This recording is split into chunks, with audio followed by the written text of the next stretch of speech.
Welcome to the Healing My Parts podcast, a podcast dedicated to educating and raising awareness about dissociative identity disorder, also known as DID. We are your hosts, the system behind Healing My Parts, which also includes parts that function as a therapist and leader in a mental health niche space.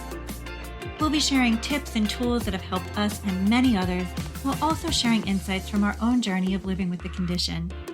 We'll also be hosting guests for conversations to help educate, dispel myths, and most especially help those living with dissociative identities and professionals who treat the condition. Thank you so much for tuning in. And now, let's get healing.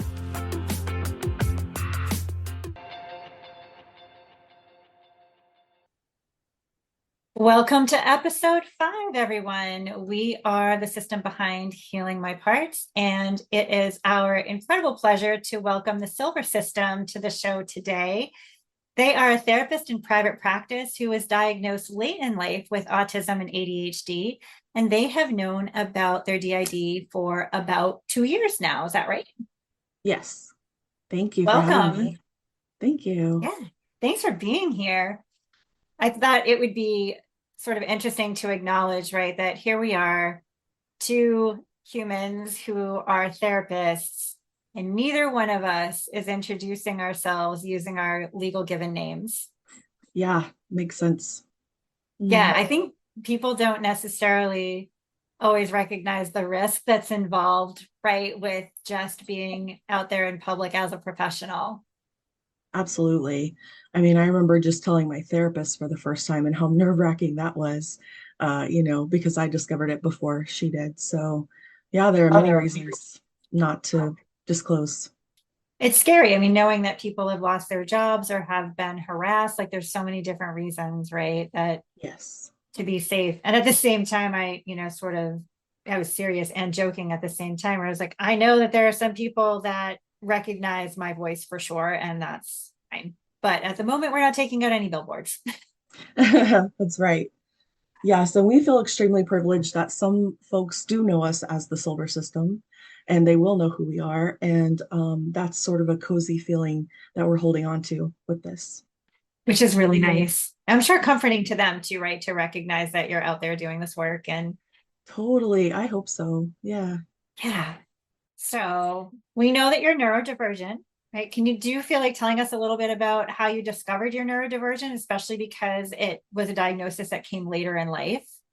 Yeah. So I started suspecting that I had ADHD in college. College was just so much more difficult academically than I'd ever experienced before that. And I went and got myself tested. And I will never forget, saw this psychiatrist, and it was so much testing, like 3 days independent of one another worth of testing. And in the end, they're just like, oh, you have a lot of anxiety. You should probably start therapy. And so, I mean, that was one good thing that came out of that is I did start therapy, but I'm like, yeah, I know I'm anxious, but what does that have to do with being ADHD, right?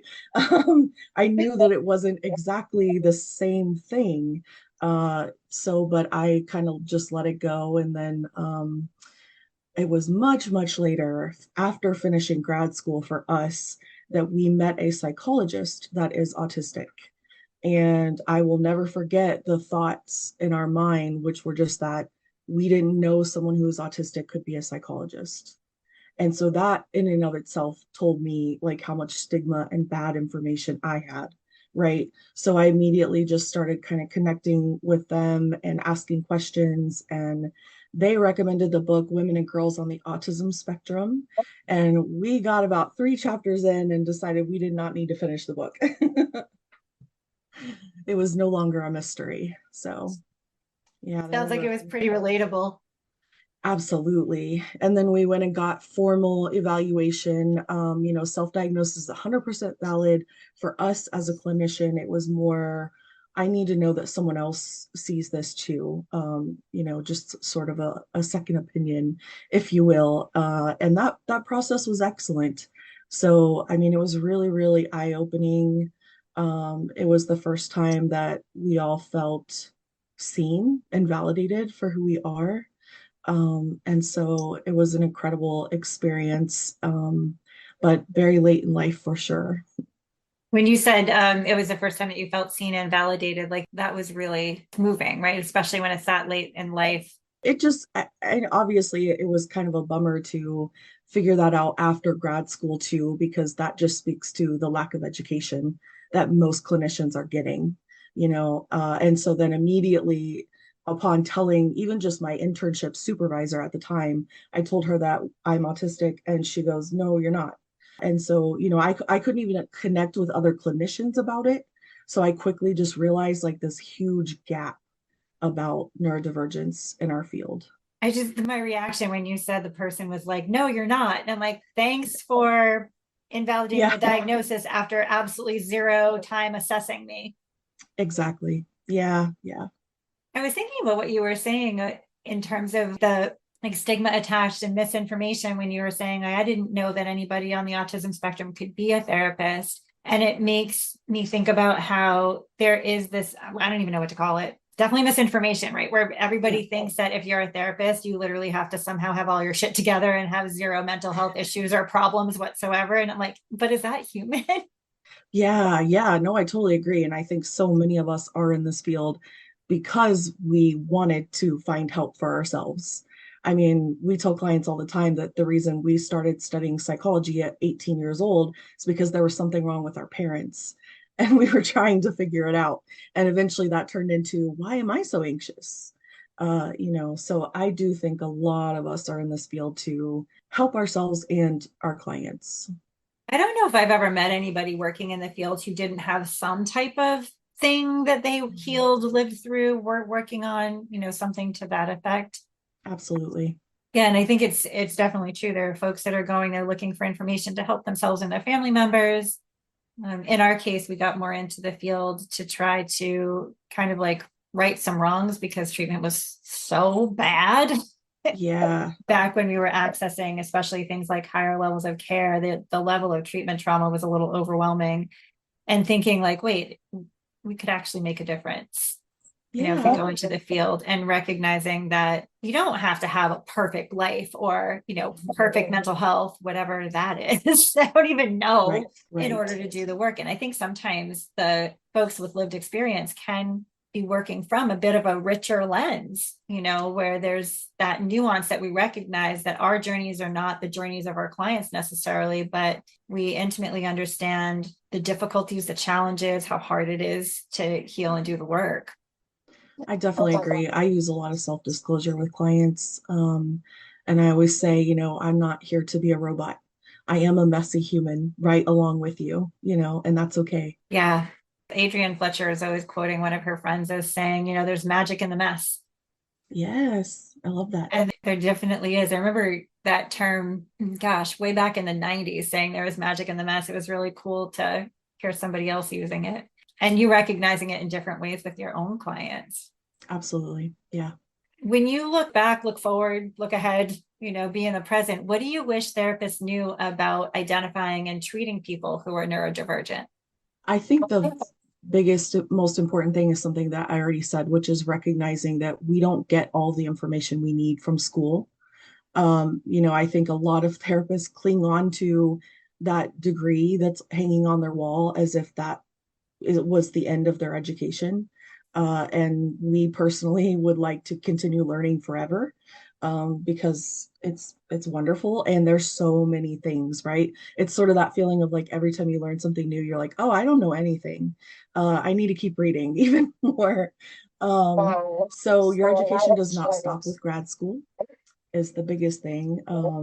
It's your responsibility as a clinician to go and find your gaps of knowledge, especially if it applies to your caseload, right? So like the other thing I would say is that therapists, if any therapists are working like especially in trauma or eating disorder or substance abuse, those clinicians are already working with neurodivergent clients.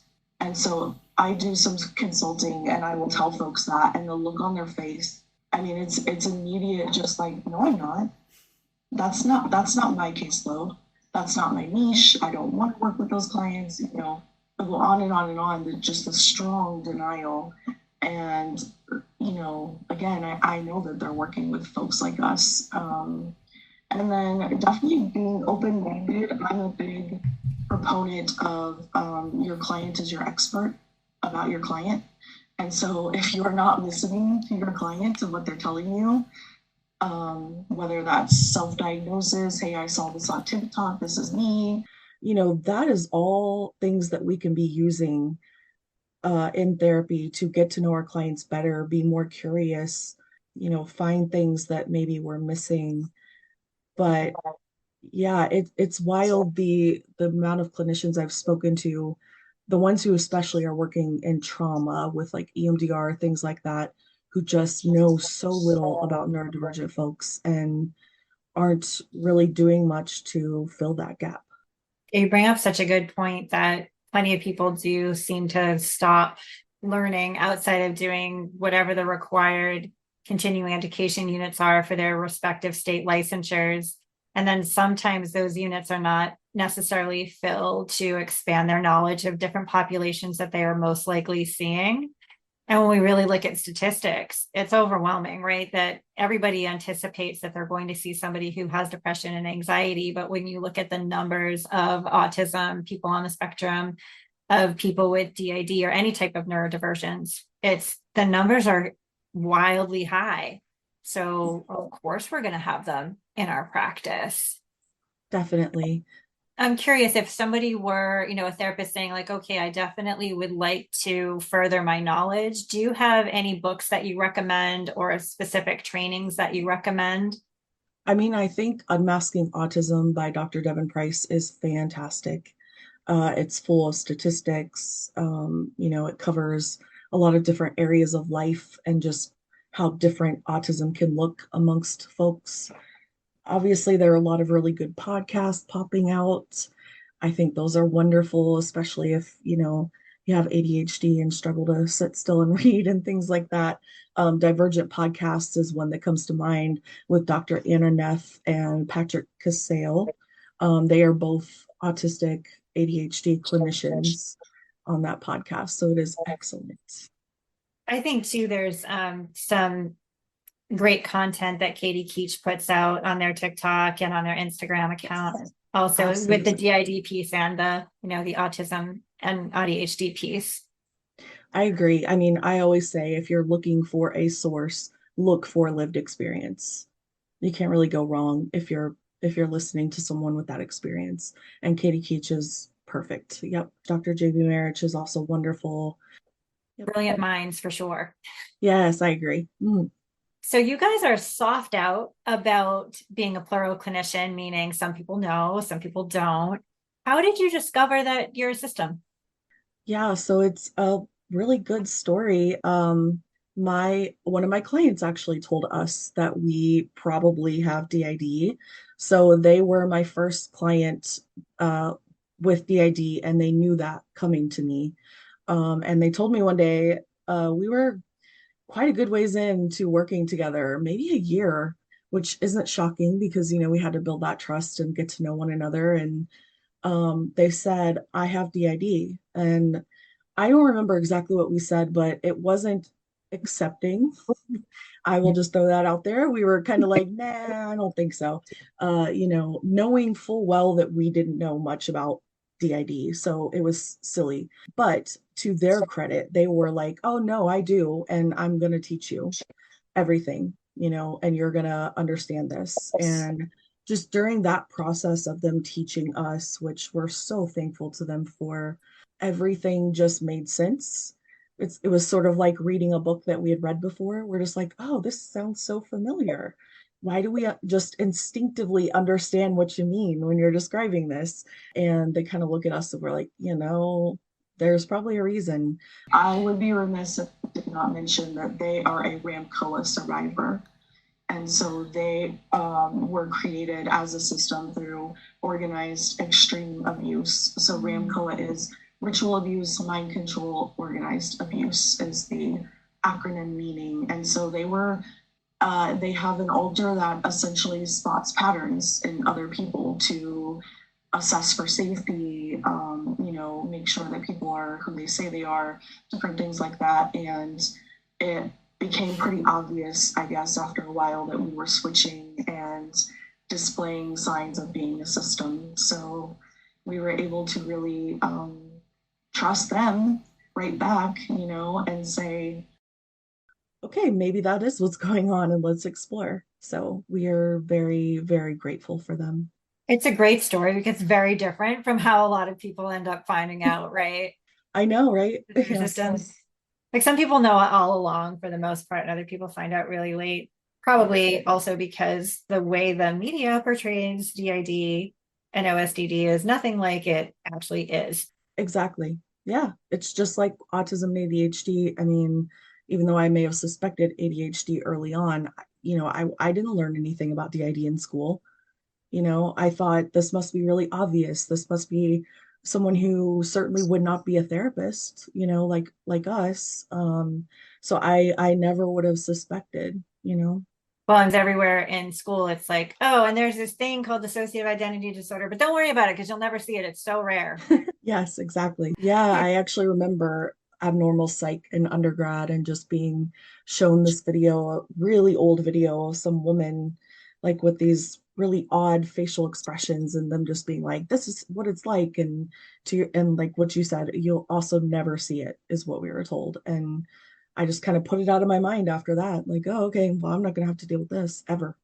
It's like the big lie, right? What they didn't tell us is you'll never see what you see on TV because that's actually not how the disorder works. Exactly. What you don't know is that people with DID are, they're the gamut on the spectrum of life, just like everybody else. People who are doctors and lawyers and neuroscientists and people who are teachers and therapists and kindergarten, whatever, like working in every different field, every different occupation. And some people who are compromised and can't work at all for periods of time or who are disabled, like just like the rest of the people on the planet. There is no billboard on the forehead that says, I am DID, right? Right, exactly. We had the opportunity to have a conversation before jumping on today. And one thing that you talk about is DID and OSDD as being neurodivergent. Right. And I wonder if you could maybe explain that a little bit to folks who might not be familiar with thinking about OSDD or DID as being a form of neurodivergence, or not form of, but being neurodivergence. Right. Yeah. So neurodivergent is an umbrella term. It covers a lot of different diagnoses, but it's basically just used to describe someone whose mind or functioning diverges from dominant societal norms. So, the opposite of that would be neurotypical. So someone who has the typical brain and functions within societal norms. So yeah, neurodivergent, like I said, it's umbrella. It covers DID, autism, ADHD, even things like traumatic brain injury, dyslexia, a lot of different things fall under the neurodivergent umbrella. So something for folks to be aware of. What do you wish that therapists knew about identifying and treating DID and OSDD? It's a big question. So many things, right? Like, again, I will repeat myself about recognizing that what we learned in school is not accurate and that your education is not over. And again, you're already working with us because DID is not usually extremely observable. It's meant to stay hidden from the person that has it and the person observing us. So I love to tell the story when talking about this, especially of when I had an EMDR clinician that I was working with. This was years ago before we knew that we were neurodivergent at all. And they gave us the dissociative experiences scale questionnaire. And the very first question is something about highway hypnosis. How often do you drive somewhere and you have no memory of that drive? It's actually what percentage of the time, which I think is a little rough if you're autistic to try to quantify, right? I was just like, I don't know. But the very first question made us cry. And even for us, we recognize that reaction didn't make a whole lot of sense. When talking about highway hypnosis, which we know is something everyone does, and we know that we do it, right? So like we weren't about to deny it, but I think it was just the subject matter was upsetting to us because we have more memory issues than we knew, right? And so, but instead of taking the time to ask, why are you upset? Do you want to continue? The clinician just barreled through the rest of the questions, which we were like, no, no, no, no, no. we answered no to almost all of them. And she goes, great, you're not that dissociative at all. We have nothing to worry about. And so like even the assessments that are out there, while they can be useful, depend on how the clinician is using them, what knowledge they already have about dissociation, right? Like I would argue that a lot of clinicians using the DES or the MID don't even know much about dissociation, which, you got to start there. But then being able to understand that recognizing DID, even for the person who has it, is really scary. It's a really difficult process. It is not a let me give you a quick assessment, we'll figure it out kind of situation. And as I said before about the client that disclosed to me, it takes a lot of trust.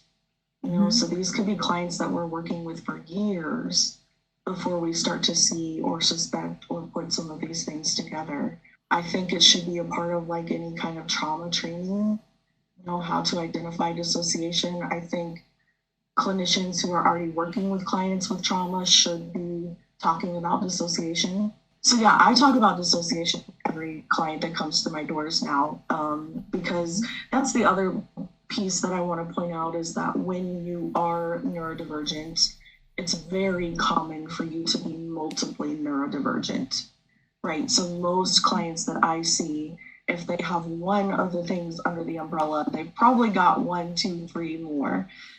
So I don't just stop with, hey, you're ADHD, let's explore that and keep it moving.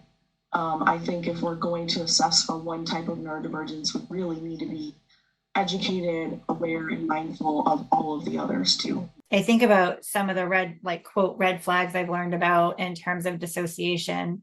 And even something like clinicians recognizing when they feel confused, especially about diagnostically what's going on, or when a treatment team is confused and is having difficulty figuring out the diagnostics, that can be a big red flag for dissociation.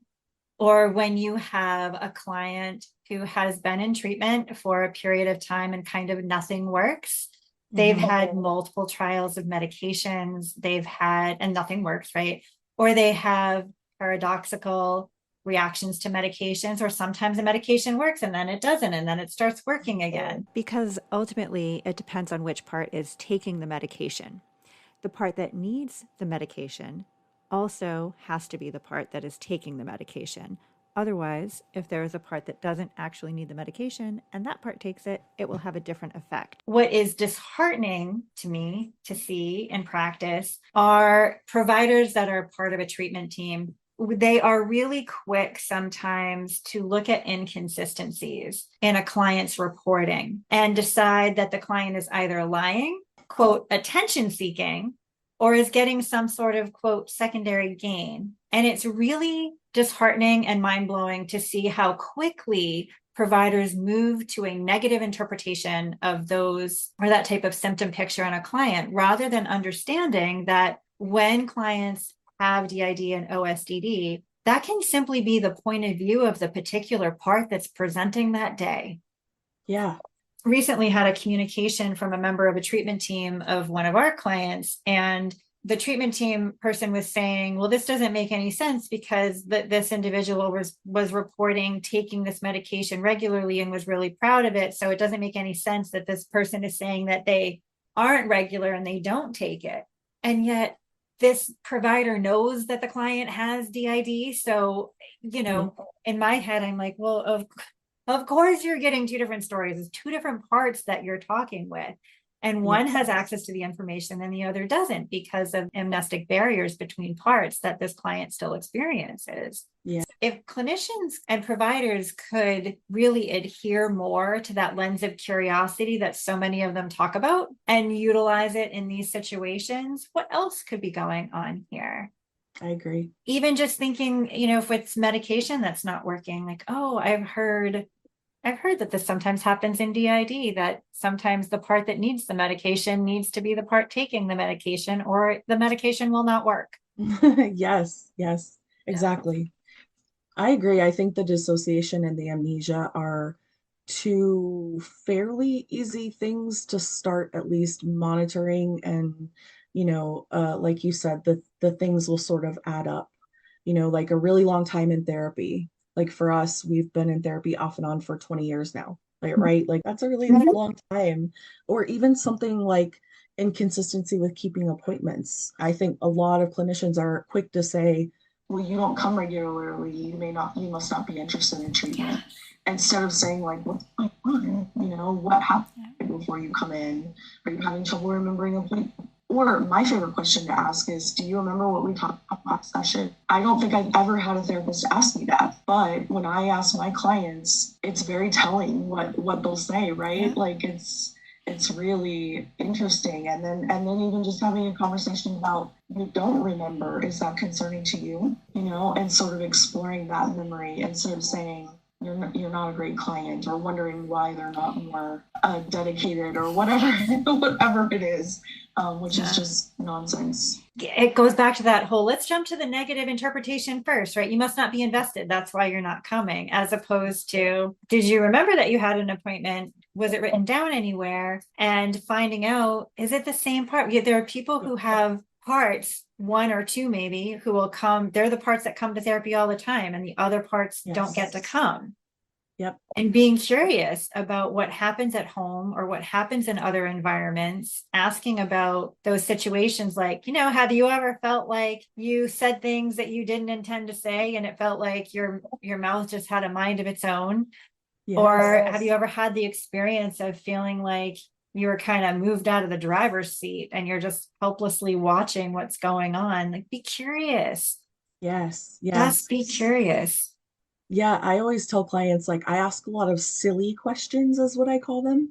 And I'm like, but I promise that they all are informing us about different things about you and how you live your life day to day. So I will ask anything that seems like it might be relevant. So yeah, that's exactly what I do. Somehow that just reminded us of the fact that you can have amnesia for amnesia. Yes. And I feel like the way DID has been portrayed in books, film, media, it's always this person who is wildly confused because they have no idea what happened to the last 4 days of their life. And yes, that can happen, right? Sure. But that's not the only way amnesia shows up. Exactly. Like, you don't necessarily know that the time has gone missing. And you may or may not find evidence of that. It's not as obvious as it sounds like it should be. It's not. Yeah. I was convinced that our diagnosis was wrong forever, because I'd be like, we don't lose time. Yeah. And it wasn't until really slowing down and becoming more aware of how often we realized that somebody was reminiscing and talking about a memory, and we would be like, oh, their memory sucks. Like, that wasn't me. Like, why are they gaslighting us like that? Yeah. Also, I think it's funny that I never noticed that we use, like, we go back and forth between I and we pronouns, even in general, so JD Marriage sometimes will say, it's like the royal we. Yes. Yeah. Sometimes that does happen. Or you notice you've just never paid attention sometimes to watch histories and discovering that someone has been in your Netflix account and it wasn't you, but it was. Yes, I know. It's so interesting. But you're right. Like, I tell clients all the time, like, you probably have more amnesia than you think, because how does one track their own amnesia? I don't even know where you would begin. I mean, but to your point, it's slowing down, and that mindfulness piece, is really what you got to use for all of that. But I actually have these really amazing cards. I wish that I had written down the name of who created these, but they're on Etsy and they're called Dissociative Experiences cards. And they're amazing because they have illustrations to go along with things like, do you get tunnel vision? Or the example that you just gave, something like, do you ever find things amongst your belongings? You don't know how they got there. Just simple things like that. And it is such a wide spectrum of how we experience DID. And so I think, the more examples you can give a client, the better. Yes. But yeah, it's tricky. It really is. Even something like, do you have a whole bunch of different handwritings? Yes, exactly. Yeah, that took a lot of work for us to see the differences, because, again, I think folks were hiding that kind of thing. And then it took us slowing down, giving permission to be different, right? So like that's the other thing, is that a clinician, when you go for therapy, they want you to be consistent. Yes. Yep. Yeah. So like as a system, you know that too. And so like you said, there are certain parts that may always see your therapist, for example, and that does make it really tricky, but it's because we're trying to stay consistent and hidden and safe. People don't recognize the fact or don't understand, I think, that DID and OSDD were created to be covert disorders. If it was so obvious, none of us would have survived. Exactly. Yeah. It would completely go against its purpose for creation to begin with. It's true. Absolutely. Yep. I mean, it's really kind of similar to being autistic and masking. You know, Yeah. I say that it's like a DID is a whole higher level of masking, but it's not too dissimilar. So like, especially if clinicians are already working with autistic folks, like that's something that's sort of already in their toolbox to kind of discover, is that masking. And if you're not working with that population, it's really a good thing to learn more about. Yes. In the event that there is a clinician potentially listening that doesn't know what masking is, do you want to just describe that a little bit?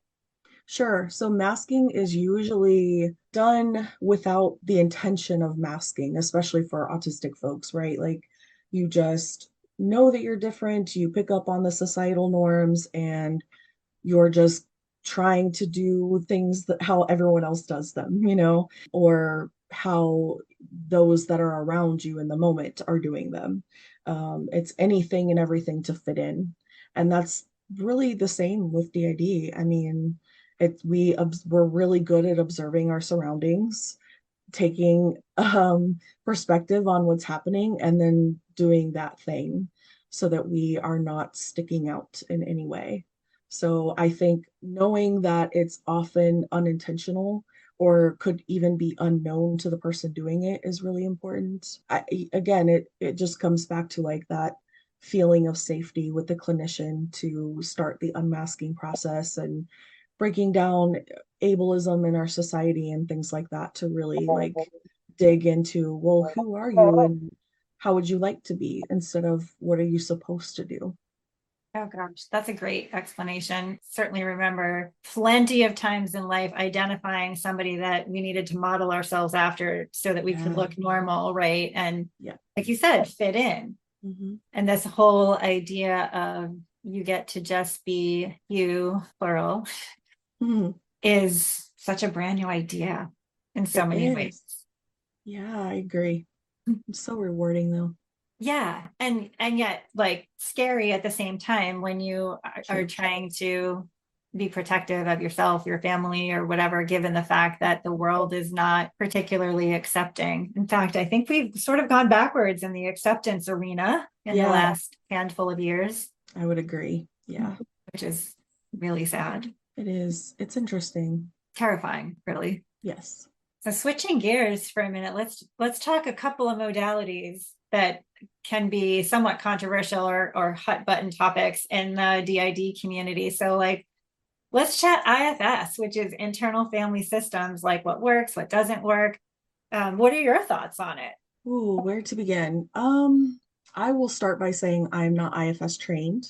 I am IFS informed. But I think our struggles with IFS really, again, to be very candid, stem from having an IFS trained clinician and some of the things that happened while working with them, because we were also sort of discovering our DID at the same time. But I think the biggest standout for us is just that, a lot of clinicians trained in IFS are trained to think that everyone has multiplicity, which I cannot disagree with.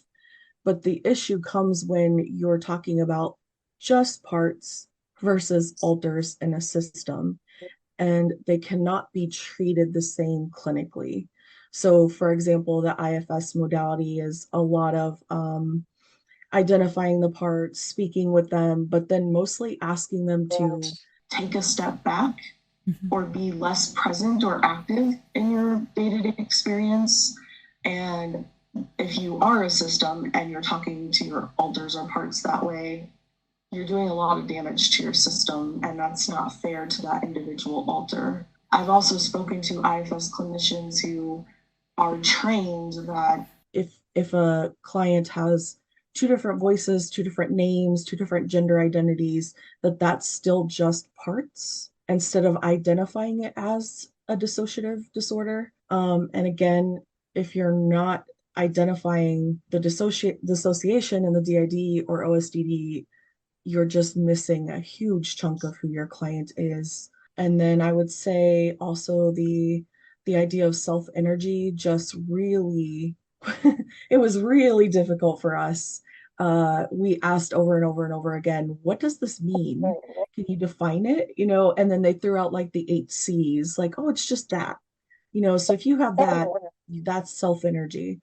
And then even though we were still discovering that we're a system during our treatment, we very much knew that self-energy was not just one part, right? So like we were able to recognize that, like, no, we're not just little parts who will listen to one another when being asked to step aside. It's not as simple as that.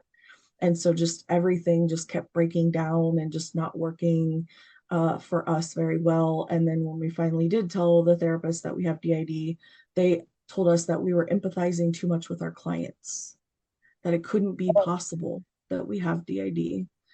So there was a lot of harm done by that particular clinician. But again, we've consulted with some other IFS trained folks, and there's just this really big block to accepting that DID is a thing and that IFS isn't going to work for every person with DID. Somebody last year at the Healing Together conference who presented on IFS for DID, and one of the ways that person differentiated was like, you can use the modality of IFS with each individual part that's presenting for therapy, rather than looking at the DID or OSDD system as like an individual single person with less defined, less differentiated parts or aspects of themselves, right? Like alters aren't aspects of the self. Right. And lots of people, I think, also struggle with, if they're in a DID system, struggle with this idea of sorting parts into buckets that don't fit, right? Like managers, firefighters that are protectors, yes. And definitely this concept of like the singular self. It's no, like we actually have alters, system-mate, headmates, take your pick, identities, whatever you'd like to call your insiders, that have their own selves, that those alters have the 8 C's contained within each of them, and there are multiple of them. And so maybe there are ways of adapting it so that it can work for a system. But the concept that, oh, I can just, plug IFS into use with a DID system is really short-sighted, particularly if you haven't had training in dissociation or consultation. Like at the very least, right, get consultation from somebody who knows how to treat. Yeah, I agree. Yeah, I'm glad you said that, because I did forget that those terms, I don't hear them as much anymore, but I have, clients that will start to do their own Googling and finding out how to label their alters before we've chatted about it, let's say. And they'll come in and say, I have this persecutor and he's just so mean and he does this and he does that. And I'm like, wait a minute, you're assuming a lot of things about this alter that we've not even spoken to before. They haven't gotten to express themselves to us. And already we've got this negative label slapped onto them, and we're going to treat them like they're a nuisance, so like, to your point, like while we were doing our work, we had a headmate come out, and we were calling them a gatekeeper, and they were kind of like, well, this is my name, you can stop calling me gatekeeper. I mean, he was essentially like, I have a name and I'm not trying to hurt you, and so like he was hurt by us calling him the gatekeeper and treating him as such.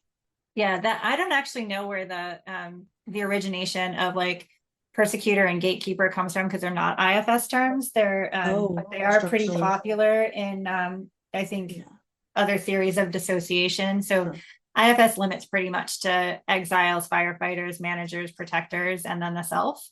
Okay, got it. Which is too narrow, right, for most systems to use. But it's dicey, because I also recognize that some people will say, oh, IFS was life-changing for me.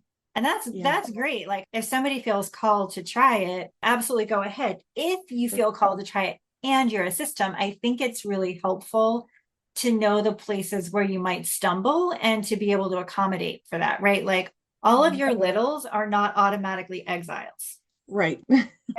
Right. Yes. And you might have like adult parts of the system that could potentially function in like a quote unquote exile role. Yep. And even in regular, I'm so opinionated, even in, this is not shocking to those who know me, but in using some of the terms that come with some other theories of dissociation, like persecutor parts, we forget though that they were originally formed for inherently good reasons, and that some of what they are doing, even though it on its surface can look scary, can be dangerous, can be highly problematic for the system and for the person and for the person and for people in their lives, right? Ultimately, the intention is good. Yes. And the intention is always around survival. It's always prioritizing your survival. It's how do you learn more about that part, right? And how do you learn more about what it's really trying to do? And can we help it do that another way? Yeah. I think in a nutshell, I would say that IFS, I think it can stifle the curiosity by quickly putting things into a box, and then it's just, well, we know what this guy does. We know how he functions and what he's up to, and that's all he'll ever be. And you and I both know also that, upon discovering alters, they often will let go of that thing that they're clinging on to as their job, and they will become much more dynamic and more independent and individualized. And that's what we want in a system. It's that self-discovery and that ability to, again, be messy and a human. Yeah, I think too. It's funny. I actually did. Oh my God, what year was it? 2008. Trained in IFS with Dick Schwartz. Oh, wow. Okay. And I am not level 3 by any means, and certainly stopped. I've really come to appreciate the fact that the intentions that Dick Schwartz has with this modality that he discovered sort of by accident when treating a client who was struggling with bulimia, how he employs the modality seems to be really different from what I've seen other people employ it as. So when he did a bunch of demonstrations when he was training, and there's a lot of videotapes of him working with clients, and the way that he would work with individuals' parts, where he would sometimes ask if a part that was being really protective and wasn't allowing a conversation to move forward, if they would feel comfortable maybe stepping aside into another room, but they could watch. And at any point in time, if they were uncomfortable with what was happening, they could step back in. And he would explain that he was not trying to get rid of them, but rather he just wanted the opportunity to learn more from this other part that was being protected. And it's interesting because that can be a helpful technique sometimes, but you don't hear that, right? There are people who have taken that modality in sort of a slightly different direction where they are cutting off the autonomous voices. I feel like somebody's going to have an issue with that description. The autonomous voices of other alters. For us, the jury's out. I've seen it be helpful and I've seen it be harmful, depending on who's delivering the modality, how it's being done, and what the needs of the person needs are. English is hard for us today. Sure. Yeah, one of our favorite things to say is that a modality is only as good as the clinician using it. So, if you're IFS trained and you feel like you've never seen someone with DID or you're not already working with them, you're incorrect, and you should probably go do some learning, because I've heard that too, that Richard Schwartz, the way that he would use it would be more affirming, and it's almost gotten just so far from what it was originally intended to be like. So, and I don't know about you, but I also get the icks around this big lottery and people bragging about money that they're spending for training. And I have all these trainings behind me, so that must make me an amazing clinician. And I think some therapists hide behind that a little too much. Oh, well, on episode 3, we talked about the harm we had suffered in our own therapy. And that was somebody who had spent significant amounts of money on IFS and also sensory motor training. And Oh, yeah. she's pretty damaging, you know. Yeah. Yeah. I think unfortunately in some ways they've gotten so big, trying to manage the numbers has been difficult. I really struggle a lot with the concept between like IFS provider and IFS what is it, I'm trying to think, practitioner. There's a way in which you don't actually have to have a clinical license and you can still get training in it, and I'm like, that just seems so dangerous. Now there's dietitians and, you know, like a plumber who can do IFS with people. And when you're looking at folks who have trauma histories, that can be really dangerous if you don't know how to manage that or how to help clients manage that. Just because you might have done something doesn't mean this other person is capable of managing some of the content in their histories and in their life. And absolutely, that is scary. I didn't know about that. So one thing that's interesting, I know Jamie Marich has been pretty vocal about some different thoughts that she's had about IFS, and she had the opportunity to meet Dick Schwartz in person at an EMDR international conference. And she did do, I believe it's on her Instagram and on TikTok, where she had said, you know, we actually had an opportunity to talk with him and learn that we're not actually as far apart as we thought. And I do think that is probably because Dick's own intentions and how he's utilized the modality is different than how other people are using it and interpreting it. Yeah, I can believe that. Makes sense. And even the way he uses it, it's not right for everyone. Sure. Yeah. Right. Like it's that whole thing that you're saying, it's only as good as the person using it, but also, you know, is that person a match for their client? And there's so many different moving pieces that go into that. Yes. And I mean, along with the curiosity, you need to have a lot of flexibility to work with neurodivergent clients. You know, you need to know that we're not all the same, and just if you are only adhering to like a strict protocol, again, you're losing that curiosity, that flexibility, the creativity that you would have with the client to discover other things. You're just trying to make them fit into this mold that you've learned about by paying thousands of dollars. And that could be wonderful for some folks, but I can't. We would never fit well with those modalities. Training in general is tough, right? It's expensive. There's a lot of privilege that goes into being able to further your education once you're in the field, for sure. Yes, there is. Yeah. There's not a lot of places that make it affordable. That's true. Yeah. I mean, I would say that for us, we love being asked about that though. Like, how can folks learn more? Because like, we have not spent a lot of money on a bunch of trainings.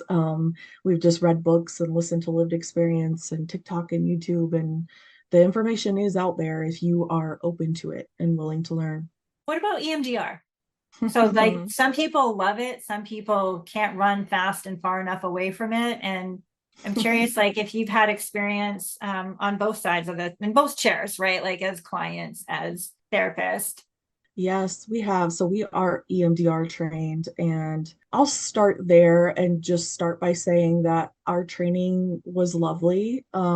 We were in the middle of being diagnosed with autism and ADHD at the time though, and we remember asking it was the last day, and we were kind of like, wait, how does this work with neurodivergent clients? There was nothing in the training about it. And we didn't get a great answer either. It was kind of, well, they may need some different kind of bilateral stim, or maybe some more, grounding, safe place techniques before you start on the reprocessing. But I think the thing that sticks in my mind from my training, which is that I think most clinicians take away, is that reprocessing can be done with anyone at any time, right? Like they gave this story about going over somewhere to another country with, victims of war or whatever is going on there, and using reprocessing right on the street with whom they've never met.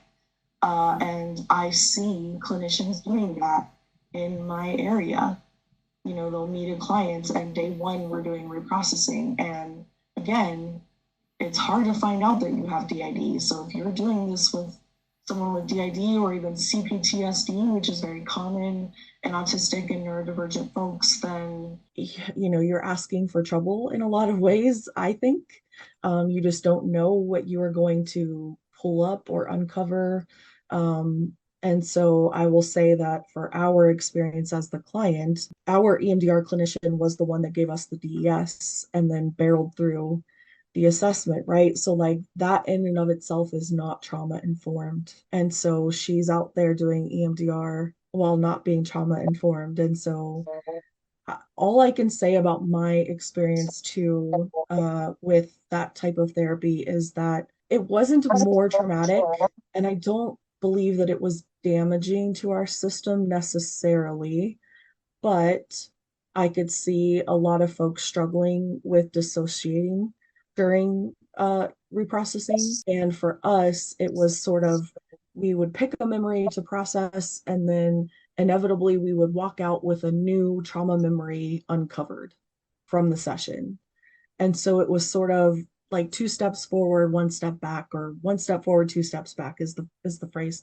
Because it just kept uncovering more and more things. And overall, it feels like it was a waste of time. I don't know that we got much out of our reprocessing. And our system has since torn down our calm place because they said it was fake and created in disingenuine manner, I guess, to us. Like under duress. Yeah, yeah. That's kind of how they were saying that they feel about it. And so I think EMDR can also create an environment where you as the client want to show results for the clinician, because it's like, well, I'm gonna say that something happened in here. Otherwise, we're just going to keep doing this all day. And I don't want to do that, So I don't know. I can only speak from our experience. Obviously, maybe that was more about this clinician, but I just think it's too much of a miracle cure is the way that it was sort of introduced to us in training. And I think too many clinicians rely on that as the miracle. It's interesting because I think it's another one of those, right? Like it depends on the client and it depends on the professional who's using the modality. The premises behind it, like the idea of bilateral stimulation to keep somebody in that place of dual awareness, right? Can I dip my toe into history, but know that I'm still in the present day and safe and okay and connected to, and hopefully an attuned, empathic, compassionate individual can be, some people describe it as life-changing. But when you have somebody who is potentially not well trained, not practiced enough, not thoughtful enough, it can really create some big problems and challenges for people. Yeah. Yep, I agree. And I mean, I think, immediately I started trying to use it with my autistic clients. And I'll never forget that I consulted with an EMDR trained autistic clinician on some of the things that I was seeing with my clients. And his response was, I've never seen those things happen. And so like now that makes a lot more sense because most of my caseload has DID. And so I think that was the thing that I was missing personally. But all that to say, like I could have been one of those clinicians that was just like, and we're just going to tap and see how it goes. And I could have done some pretty serious harm by not knowing that I was working with dissociative identity disorder. When we did our training, we actually did it with Jamie Merich's Institute for Creative Mindfulness. So there's a big emphasis on dissociation and how to use it safely with people who have DID and OSDD.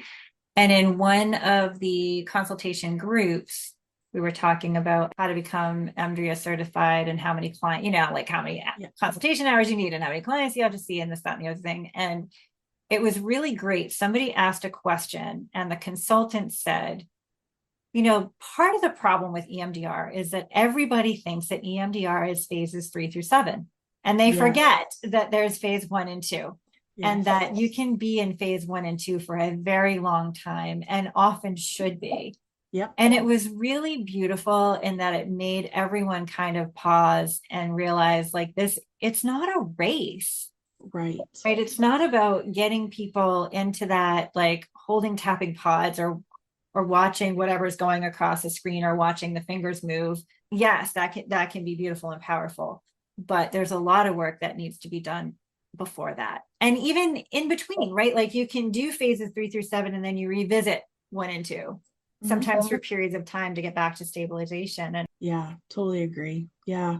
I mean, I can say that I have hopefully helped make some change in the EMDR community. We've started a neurodivergent EMDR Facebook group for clinicians that know that they're working with neurodivergent clients and using EMDR, and sort of like what kind of changes do we need to make to the protocol. And so that has spurred a lot of really good change and conversations and education. that's awesome. Yeah, If somebody were a practitioner listening and they wanted to join that group, is there a way for them to find you? Or there should be. It's I'm not sure the exact title of the group. Something like Neurodiversity Affirming EMDR.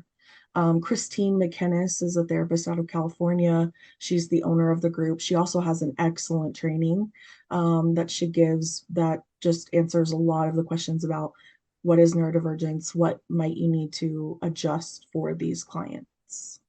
maybe we can put a link in the show notes Definitely, I can get that for you. just to help people find it. Sure. So if we're kind of rounding out, what advice do you have for systems who may also have ADHD, ADHD, autism, one, the other, or both? Yeah, good question. I think that the knowing about the autism and ADHD are important to your system and vice versa, because the way that we view our system, for example, is that we are all autistic. We all have different features of autism, and some of us are extremely hyperactive ADHD, and some of us not so much. So for us, that was also like a really big clue as to figuring out who is in our system, who are these alters, what do they need even, because like working with autistic ADHD clients, we do a lot of learning self-care in a way that isn't taught, you know. So a lot of like, what should your stim diet be, for example? How much stimming do you need throughout the day?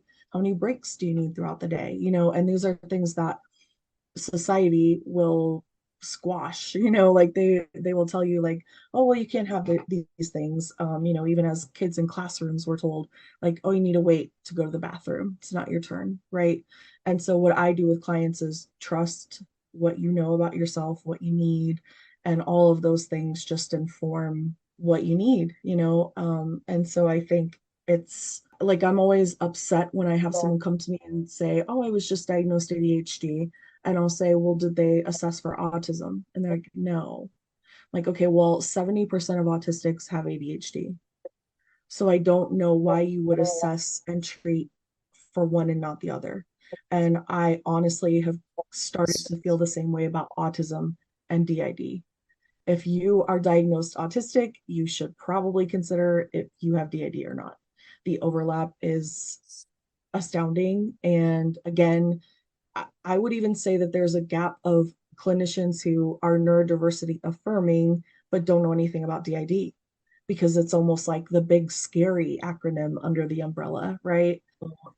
Yeah, it seems much more involved and difficult to learn about and understand. And so they just assume, like we were taught, that they'll never see it.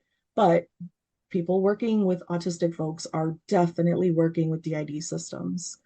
And, we've got to try to stay aware and educated about all of that.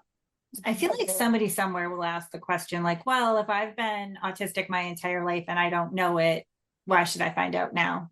What would your answer be to that? I've heard that one before. I'm not sure what we answered at the time, but I feel like it's tricky because I think to a certain degree we have to respect that they don't want to know and that they don't want to explore that part of themselves. But at the same time, society is so ill-equipped to support autistic and neurodivergent folks. And I think that if you are not aware and supporting yourself independently of that, you are going to suffer and struggle in our society, unfortunately.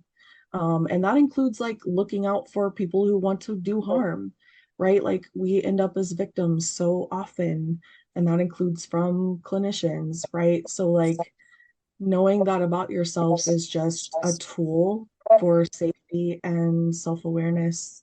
And so I just really, I would share with that person what it's done for us, that knowledge, and how it's helped our clients. I think that's a great answer, because I was just sort of thinking about it. It's similar in some ways. It's similar to the person who's like, well, if I've had DID my whole life, why do I need to know now? And it's honestly because the more you know, Yeah, you can put things in place to support yourself that actually can make your life work more smoothly, that can make your life feel more gratifying. It can also connect you with community so you feel less alone. There's something healing in shared experiences.